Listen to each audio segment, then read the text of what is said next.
Bible baud سبق 82 اس بات کا ثبوت کہ بائبل کا خدا ایک اجنبی ہے۔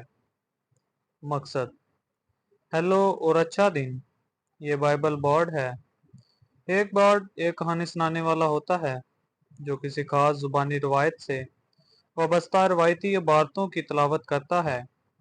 میں یہاں تلاوت کرنے اور اس بات کو بڑھانے کے لیے آیا ہوں کہ بائبل کا لٹریچر اس بارے میں کیا کہتا ہے کہ خدا کون ہے اور کون انسان ہیں۔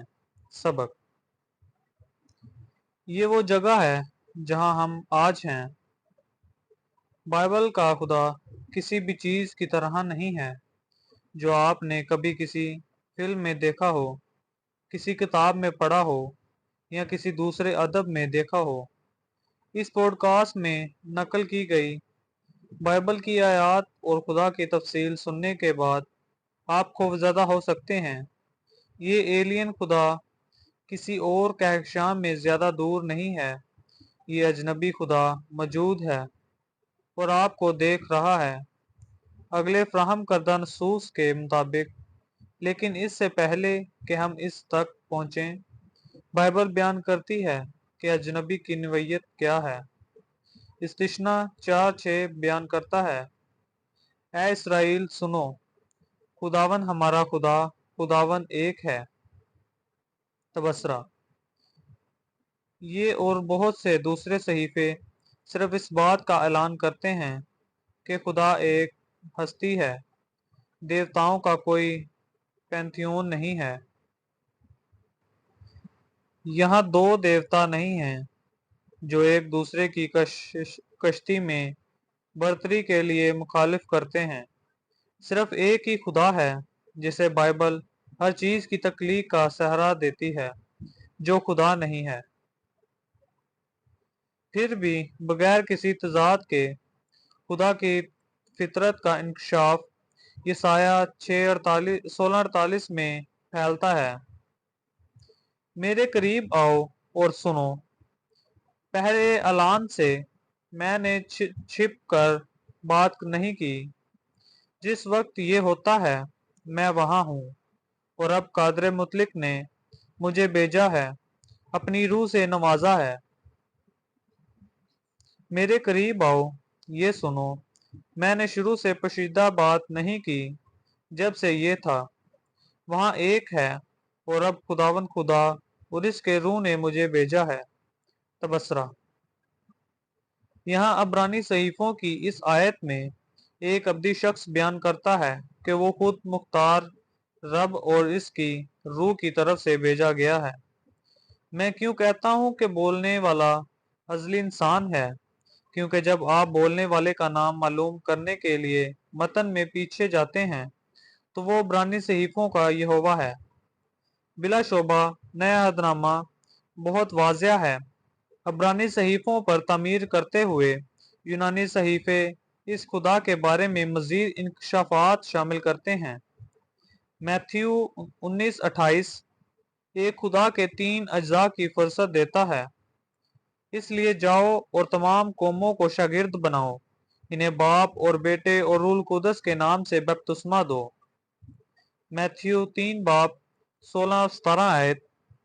یوحنا بپتسمہ دینے والے کی تفصیلات بتاتے ہیں کہ اس نے یسوع کو بپتسمہ دیتے وقت کیا دیکھا۔ جیسے ہی یسوع نے بپتسمہ لیا، وہ پانی سے باہر چلا گیا، اسی وقت آسمان کھل گیا اور اس نے یوحنا بپتسمہ دینے والے نے خدا کی روح کو کبوتر کی طرح اترتے ہوئے دیکھا، اور آسمان سے ایک آواز آئی: یہ میرا پیارا بیٹا ہے جس سے میں پیار کرتا ہوں، اس کے ساتھ میں بہت خوش ہوں۔ دوسرا کرنتھیوں 14:13 آیت۔ افراد کو ان کی بنیادی وزارتوں کے فضل، محبت اور رفاقت کے ساتھ نشان زد کرتا ہے۔ خداوند یسوع مسیح کا فضل اور خدا کی محبت اور روح القدس کی رفاقت تم سب کے ساتھ ہو۔ یہ نصوص بائبل کے خدا ہونے کی قسم کو کیسے واضح کرتی ہیں؟ ہم استعارہ استعمال کرنے پر مجبور ہیں کیونکہ اس اجنبی کی نوعیت हमारे इल्म से बहुत मुख्तलिफ है। आइए मुआजना करें। बतौर इस्तारा, एक मालिक्यूल जो एटमों, प्रोटॉन, न्यूट्रॉन और इलेक्ट्रॉन से बना है। मालिक्यूल एक वाहिद अलग कीमियाई वजूद के तौर पर एक वाहिद चीज है। फिर भी इसमें ऐसे अज्जा हैं जो हम आहंगी, आयन या हाइड्रोजन बॉन्ड्स के जरिए एक दूसरे से जुड़े हुए हैं। दूसरे अल्फाज में, मालिक्यूल एक चीज है, फिर भी हम अज्जा की शनाख्त कर सकते हैं। इस तरह मंदरजा बाला नसूस इस बात पर जोर देते हैं कि ये एक वाहिद नाकाबिल तकसीम वहदत है जिसके काबिल शनाख्त अज्जा हैं।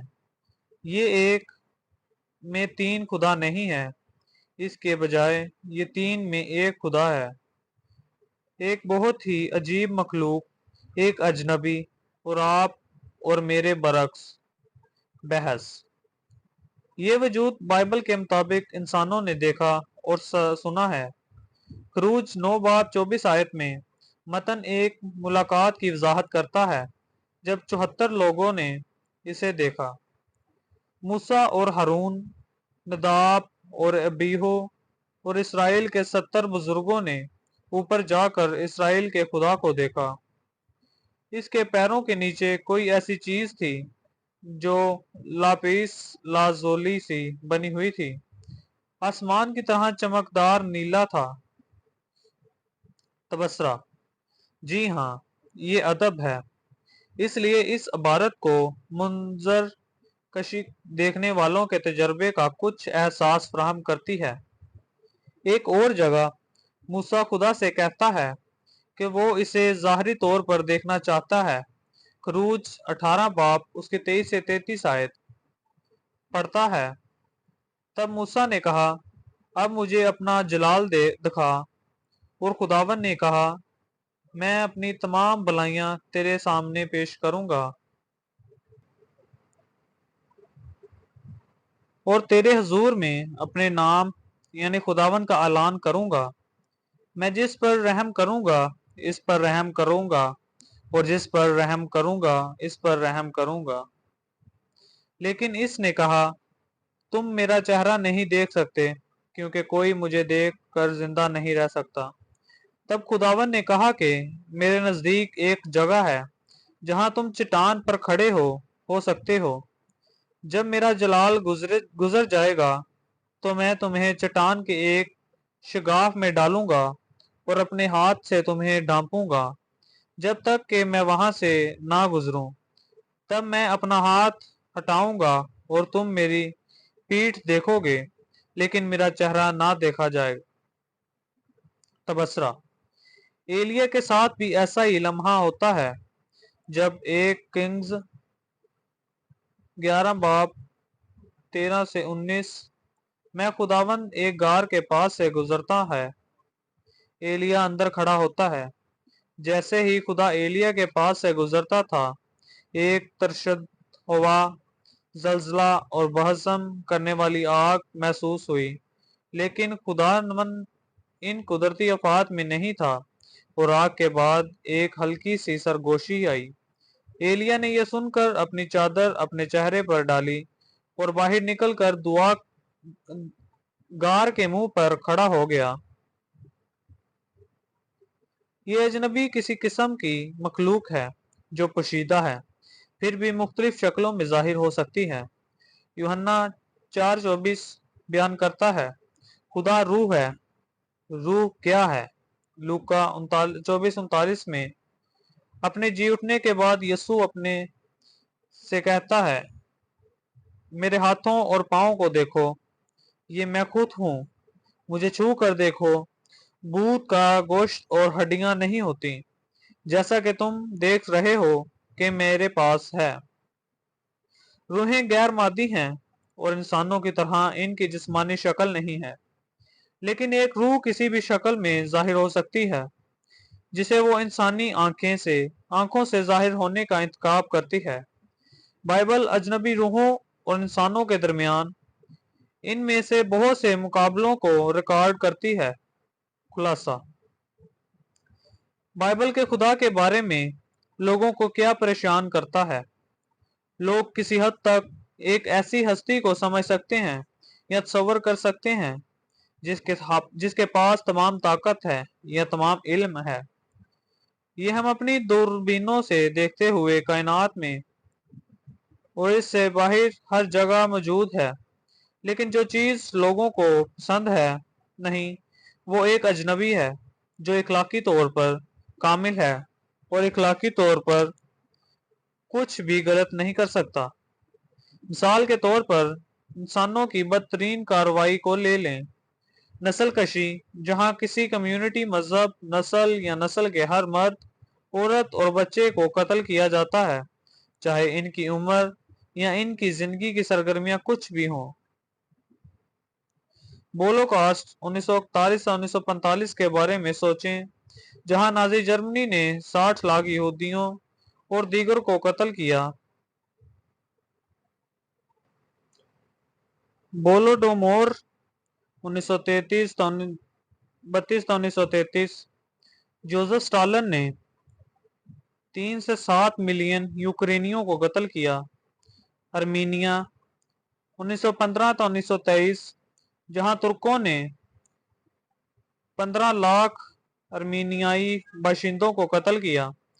तकरीबन 10 लाख हौसी बागियों और हल्सियों के हाथों कत्ल हुए।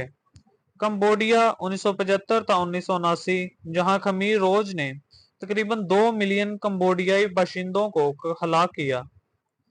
इंसानी मैदान में हम फैसला करते हैं कि किसी कौम की नस्ल कशी की तबाही इखलाकी तौर पर गलत है। हम ऐसा इसलिए करते हैं कि हम तस्लीम करते हैं कि इंसानों को माजी, हाल या इनका अफराद के मुस्तकबिल के बारे में इतना इल्म नहीं जो ये तय कर सकें कि आया इनकी मौत इखलाकी तौर पर जायज है। हमारा ख्याल है कि शायद इनमें से कुछ को, खास तौर पर बच्चों को, कत्ल नहीं किया जाना चाहिए। हम जानते हैं कि तमाम नस्ल कशी को मुजरमों ने जायज करार दिया। तारीख कबूल करती है। नाकाबिल कबूल के तौर पर कुछ जवाज दूसरों को कबूल किया जाता है। मिसाल के तौर पर शहर हिरोशिमा और नागासाकी में एटम बमों के जरिए हर उम्र के तकरीबन 2,25,000 इंसानों को हलाक करने की नस्ल कशी और तफसील के मुताबिक दूसरी जंग अजीम को जल्द खत्म करने और लाखों दीगर जानों को बचाने के लिए जरूरी है। मैं बयान कर रहा हूँ कि लोग क्या सोचते हैं, लेकिन खुदा हर वक्त को देखता है और हर कौम के माजी को जानता है। वो इनके हाल को जानता है और वो जानता है कि इनका मुस्तकबिल क्या है। हर फर्द के साथ साथ कबीले या कौम का मुस्तकबिल। बाइबल का खुदा कभी भी जालिम या जुल्म नहीं है। वो ऐसा नहीं हो सकता। अब्दियत के तनाज़र में, तारीख में, किसी भी लम्हे इसके अमाल हमेशा अच्छे, सलाह और जायज होते हैं, क्योंकि वो जानता है कि वो कौन है। ये कबूल करना बहुत मुश्किल चीज़ है। बहरहाल, यहाँ कुछ नसूस हैं जहाँ खुदा अपने इख्तियार और इल्म का दावा करता है कि वो इन लोगों को ख़त्म कर दे जिनको वो बदकारों के तौर पर बयान करता है। यसाया 14 बाब उसकी 42 आयत। खुदा बोल रहा है, बहुत देर तक मैं खामोश रहा। मैंने खामोशी इख्तियार की और अपने आप को रोक लिया, लेकिन अब मैं विलादत की औरत की तरह चीखता हूँ, हांफता हूँ और हांफता हूँ। मैं पहाड़ों को बर्बाद कर दूंगा। तबसरा। खामोशी से खुदा अमल की तरफ मुड़ता है और इन चीज़ों को तबाह कर देता है जो इंसान के ख्याल में मुस्तकिल हैं और वो चीज़ें जो इनकी ज़िंदगी के लिए ज़रूरी हैं। यसाया 45 बाब 9 से 4 आयत, 4 से 9 आयत। यहाँ तक कि जब लोगों के मुख्तलिफ अकीदे के निज़ाम हैं, खुदा का दावा है कि इसके पास खालिक की ताकत है। अगरचा तुमने मुझे तस्लीम नहीं किया, मैं रब हूँ और कोई नहीं है, मेरे अलावा कोई खुदा नहीं है। इन लोगों पर अफसोस जो अपने बनाने वाले से झगड़ते हैं। यसाया 9:46। हम सोचते हैं कि जो शख्स हमेशा अपने तरीके से काम करता है वो खुद गर्ज है, लेकिन खुदा एक ऐसा शख्स है जो अपनी मर्जी से करता है और हमेशा इखलाकी तौर पर दुरुस्त है। मैं खुदा हूँ और कोई दूसरा नहीं, मैं खुदा हूँ और मेरे जैसा कोई नहीं। मैं कहता हूँ मेरा मकसद कायम रहेगा और मैं वो सब करूँगा जो मैं चाहूँगा। यसाया 47:3 आयत बाइबल की कदीम शहर रियासत को खुदा ने अपने अमाल की वजह से तबाह कर दिया है। मैं बदला लूंगा, किसी को नहीं छोड़ूंगा। तबसरा। बाइबलोन की मुकम्मल तबाही के बारे में बात की गई। ईसाया 51:6 जब खुदा ने ये कहा कि मुस्तकबिल में वो मौजूदा आसमान और ज़मीन को तबाह करके एक नया और मुख्तलिफ बनाएगा, तो वो कहता है, अपनी आंखों को आसमान की तरफ उठाओ, नीचे ज़मीन को देखो। आसमान धुएं की तरह गायब हो जाएगा, ज़मीन लिबास की तरह ख़त्म हो जाएगी और इसके बशिंदे मक्खियों की तरह मर जाएंगे। ईसाया 66:3। उन्होंने काफरों ने अपनी राहें चुन ली, वो उनमें खुश हैं। मकरूहात, इसलिए मैं भी इनके लिए सख्त सलूक का इंतखाब करूंगा और इन पर वो चीज लाऊंगा जिससे वो डरते हैं। क्योंकि जब मैंने पुकारा तो किसी ने जवाब ना दिया, जब मैं बोलता तो किसी ने ना सुना। उन्होंने मेरी नजर में बुराई की और मुझे नापसंदीदा चीज का इंतखाब किया। यसाया 55:6। खुदा ने इंसानों से बुलंद हवाई जहाज पर काम करने का दावा करते हुए कहा, रब को ढूंढो जब तक वो मिल जाए, इसे पुकारो जब तक वो करीब हो, क्योंकि मेरे ख्यालात तुम्हारे ख्यालात नहीं हैं, ना तुम्हारी राहें मेरी राहें हैं। यसाया 57:15 आयत। खुदा इंसानों के लिए अजनबी मकाम का दावा करता है कि वो इसे हमसे बिल्कुल मुख्तलिफ बनाता है, क्योंकि वो जो हमेशा जिंदा रहता है और जिसका नाम मुकद्दस है, वो ये कहता है कि मैं बुलंद और मुकद्दस जगह में रहता हूँ। ये अजनबी वजूद जिसे बाइबल खुदा कहती है, इंसानों पर जिंदगी और मौत की ताकत का दावा करती है। वो हर इस शख्स पर इखलाकी फैसले की ताकत का दावा भी करता है जो कभी जिंदा रहा है या पैदा होगा। खुदा की कुदरत का खुलासा अब्रानियों 31:10 में दिया गया है, जो कहता है, आपके ख्याल में वो शख्स कितना सख्त सजा का मुस्तहिक है जिसने खुदा के बेटे को पांव तले रौंदा, जिसने उस अहद के खून को नापाक समझा है, जिसने इनकी तकदीस की है और जिसने फजल की रूह को तौबीन की है। क्योंकि हम उसे जानते हैं जिसने कहा कि बदला लेना मेरा काम है, मैं अदा करूंगा। और दोबारा खुदावंद अपने लोगों का इंसाफ करेगा। जिंदा खुदा के हाथ में पड़ना और एक खौफ चीज है। बाइबल में बहुत सी दूसरी जगहों पर तमाम नुकसानदेह ताकत इन लोगों के खिलाफ जाहिर की गई है जो खुदा की नहीं सुनते, लेकिन ये मतून से भी मतूजन है, जो सुनने वाले दूसरे इंसानों के लिए रहमत, मेहरबानी, बरकत, रिज़्क और मोहब्बत का वादा करते हैं। ये बाइबल बोर्ड काम करने का नतीजा है। मुख्तलिफ क़रात पर तवज्जो मरकूज की जाती है, कोई खिलफशार नहीं, खरगोश के रास्ते नहीं। बाइबल बोर्ड पेश करता है जो बाइबल किसी मौजू के बारे में सिखाती है। मैं आपको किसी मजहब में तब्दील करने की कोशिश नहीं कर रहा हूँ। बाइबल बोर्ड पॉडकास्ट मालूमाती है। हम इसके बारे में बात कर रहे हैं कि बाइबल का अदब दरअसल क्या बयान करता है। یہ جو نظریات اور تصورات پیش کرتا ہے، کیونکہ زیادہ تر لوگ کبھی بھی بائبل کے خیالات سے منسلک نہیں ہوتے ہیں۔ اپنا فیصلہ خود کریں، چاہے آپ بائبل کے بیانات سے متفق ہو یا اختلاف۔ پیٹریون پر بائبل بورڈ پوڈ کاسٹ کی حمایت کریں۔ کم از کم $1 ہفتہ یا $5 ماہ پوڈ کاسٹ کے اخراجات کو پورا کرنے میں مدد کرتا ہے۔ آپ گو فنڈ می پر بھی دے سکتے ہیں۔ بائبل بورڈ خود کوئی تنخواہ نہیں لیتا اور وزارت کے حامیوں کے تحائف سے مالی طور پر فائدہ نہیں اٹھاتا۔ بائبل بورڈ US@gmail.com پر بائبل بورڈ کو کوئی سوال یا تبصرہ بھیجیں۔ آپ سے سن کر خوشی ہوئی۔ کنکیشنز: مندرجہ ذیل کے طور پر بائبل بورڈ کے مواد کی پیروی اور اشتراک کرنے کے لیے پیشگی۔ شکریہ۔